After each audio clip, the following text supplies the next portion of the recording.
İbnül Esir rahmetullah İslam Tarihi kitabı 6. cilt Hicretin 180. miladi 796-797. yıl olayları. Hişam'ın ölümü. Endülüs emiri Hişam bin Abdurrahman bin Muaviye bin Hişam bin Abdülmelik bin Mervan Hicretin 180. yılının Safer ayında öldü. Hişam'ın emirlik müddeti 7 yıl 7 ay, bir rivayeti ise 9 veya 10 ay ve 8 gündür. Hişam'ın künyesi Ebul Velid idi.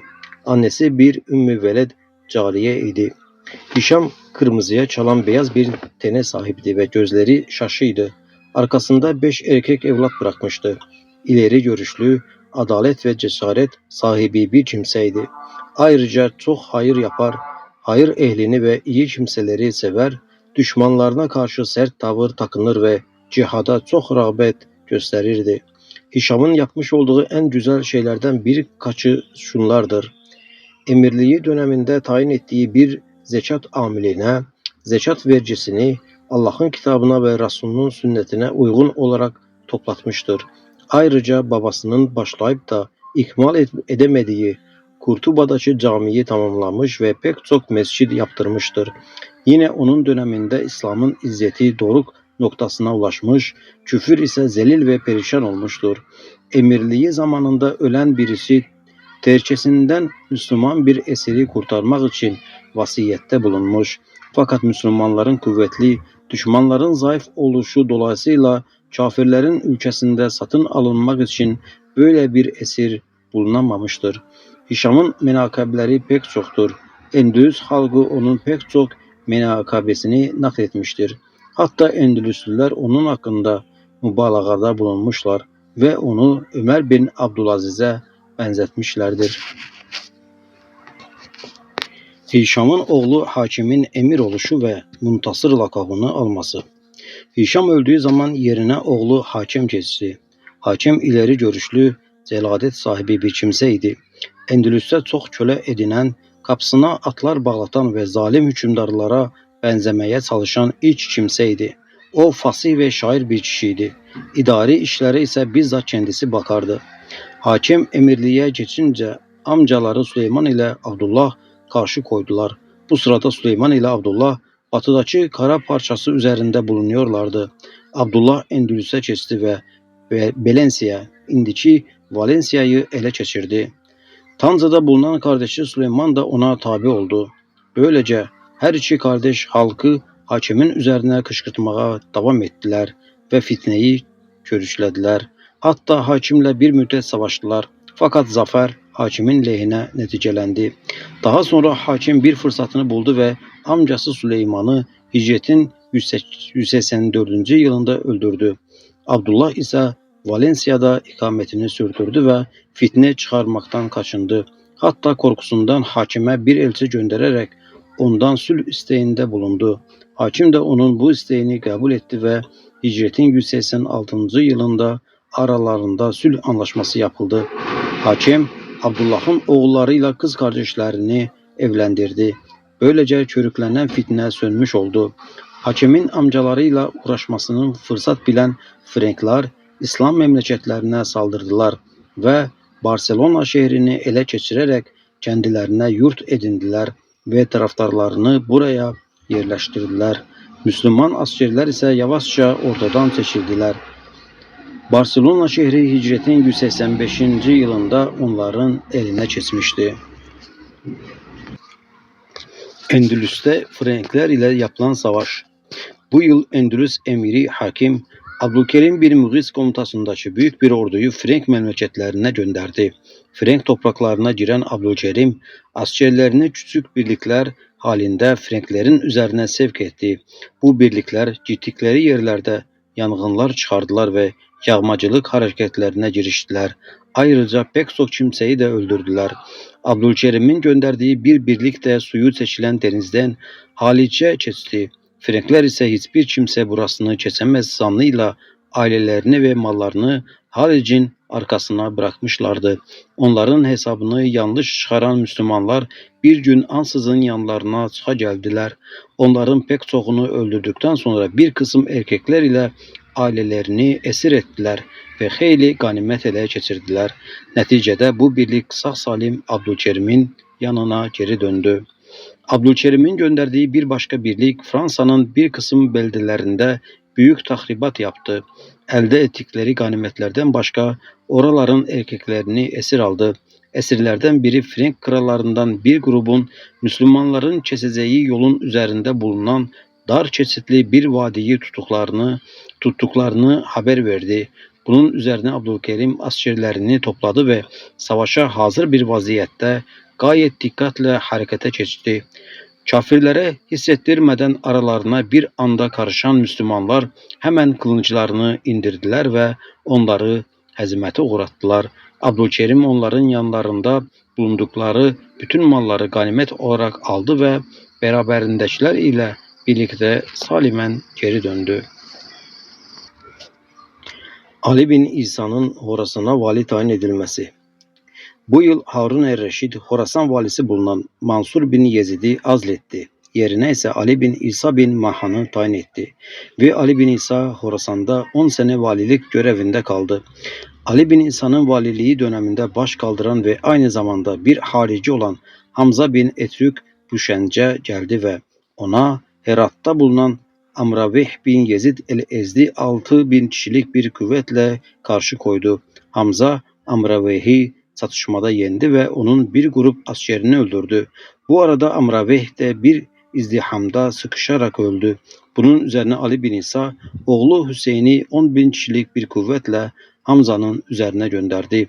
Fakat Hüseyin Hamza ile savaşmadığı için Ali bin İsa oğlu Hüseyin'i azletti ve yerine diğer oğlu İsa'yı gönderdi. İsa Hamza ile savaştı fakat neticede Hamza onu yendi. Ali bin İsa oğlu İsa'yı tekrar Hamza'nın üzerine gönderdi. İsa Baharz'da savaşa giriştiği sırada Hamza Nisabur'da bulunuyordu. Hamza bu savaşta yenildi ve bir hayli taraftarı öldürüldü. Kendisi ise yanında kalan 40 kişiyle birlikte Kuhistan tarafına gitti. Bundan sonra İsa askerlerini Af ve Cüven taraflarına gönderdi. İsa'nın askerleri buralarda bulunan haricileri öldürdüler. İsa daha sonra Hamza'ya yardım eden haricilerin köylerine hücum etti. Bu köyleri yakıp yıktı. Ahalisini de öldürdü. Zerence gelinceye kadar İsa'nın öldürmüş olduğu insanların sayısı 30.000'i buldu. İsa Zerenc'de Abdullah bin Abbas en-Nesefi'yi bıraktı. Kendisi ise geri döndü. Zerenc'den topladığı mallarıyla oradan ayrılan Abdullah Esfizar'da Hamza ile karşılaştı. Çatışmaya giren Abdullah beraberinde bulunan Soğudlular ile müthiş bir şekilde direndi. Neticede Hamza hezimete uğradı ve pek çok taraftarı öldürüldü. Bu arada kendisi de yüzünden yaralandı. Bu durum karşısında Hamza ile beraber kurtulan bir kısım askerler üzüm bağlarına dalarak gizlenmek mecburiyetinde kaldılar. Bundan sonra Abdullah birçok köyün üzerine saldırdı ve ahalisini acımasızca öldürdü. Tahir bin Hüseyin Ali bin İsa tarafından Büşence vali tayin edildiği zaman Hamza Büşence'de bulunan bir mektebe geldi ve hocası ile birlikte mektepte bulunan 30 talebeyi öldürdü. Durumu öğrenen Tahir, haricilerin Kaad yani hakimliği kabul eden ve savaşa katılmayan fırkasının bulunduğu bir köye geldi. Onları öldürdü ve mallarını aldı. Onları öldürürken şöyle bir işkence uyguladı. Öldürmek istediği hariciyi iki ağaca bağladıktan sonra bu ağaçları yuvarlıyor ve vücudunu ikiye ayırıyordu. Kadlardan birinin Hamza'ya yazdığı bir mektup üzerine Hamza savaşmayı durdurdu ve onlara savaşmayacağına dair söz verdi. Böylece halk bir süre güven içerisinde yaşadı. Hamza ile Ali bin İsa'nın askerleri arasında daha pek çok savaşlar meydana geldi. Bu yılın çeşitli olayları. Bu yıl Cafer bin Yahya bin Halid Şam havalesinde kabilecilik taasubundan çıkan bir hareketi bastırmak üzere yanına bir takım komandan asker, silah ve çeşitli savaş malzemesi alarak Şam üzerine yürüdü. Ortaya çıkan bu karşılıklılığın kaldırılmasından sonra orada yaşayan halk tekrar güven ve suçuna kavuştu. Bu sene Harun er-Reşid Cafer bin İsa'dan mührü aldı ve babası olan Yahya bin Halid'e verdi. Yine bu yıl Harun, Cafer bin Yahya'yı Horasan ve Sicistan valiliğine tayin ettikten 20 gün sonra azletti. Yerine İsa bin Cafer'i atadı ve Cafer bin Yahya'yı da halifeyi koruyan muhafız birliğinin başına getirdi. Harun bu yıl içinde Attaf bin Süfyan el-Ezdi yüzünden Musul'a geldi ve surunu yıktı. Ayrıca karşılaştığı her Musulluyu öldüreceğine dair yemin etti. Fakat Kadı Ebu Yusuf verdiği bir fetvayla Harun'u bundan men etti. Bu sırada Attaf Ermenistan tarafına gittiği için Harun onu yakalamaya muvaffak olamadı. Attaf ise Rakka'ya gitti ve orada yerleşti. Yine bu yıl Harun İfrikiye valisi olan Herseme bin Ayen'i azletti ve onu Bağdat'a çağırdı. Yerine ise muhafız birliğinin başında bulunan Cafer bin Yahya'yı tayin etti. Bu yıl Mısır'da meydana gelen bir zelzele ile İskenderiye minaresinin üst kısmı yıkıldı. Bu yıl içinde Cürzan'da Muhammir'e baş kaldırdı. Ayrıca Hurraş'a Eşşeybani de Cezire'de baş kaldırdı. Fakat Müslim bin Bekkar el-Ukayli onu öldürdü. Fadıl bin Yahya bu yıl Taberistan ve Ruyan valiliklerinden alındı. Yerine Abdullah bin Hazim tayin edildi. Cezire valiliğine de Said bin Selim tayin edildi. Bu sene yaz seferlerine Muhammed bin Muaviye bin Züfer bin Asım katıldı. Bu sene Harun Hire'ye gitti ve orada evler yaptırdı. Ayrıca askerlerine iktada bulundu. Fakat Küfe halkı bunların üzerine saldırdılar ve Harun'a karşı kötü davrandılar. Bu yüzden Bağdat'a geri döndü. Musa bin İsa bin Musa bin Muhammed bin Ali insanlarla birlikte bu yıl hac yaptı ve hac işlerini idare etti. Harun el-Reşid bu yıl Yahya bin Said el-Haraşi'yi Musul valiliğine tayin etti. Fakat Yahya Musul halkına kötü davrandı ve onlara zulmetti. Hatta geçmiş yılların vergilerini onlardan istedi. Bu yüzden Musul ahalisi memleketlerini terk etmek mecburiyetinde kaldılar.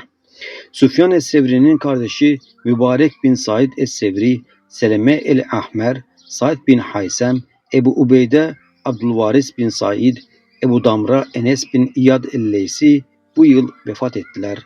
Abdülaziz bin Ebu Hazm da secde halindeyken bu yıl vefat etti. Bu yıl Harun Anezerba şehrini kurdurdu. Çevresini duvarlar ile çevirterek koruma altına aldırdı ve buraya Horasan ve diğer memleketlerden askerler getirtip yerleştirerek onlara ikta olarak evler verdi.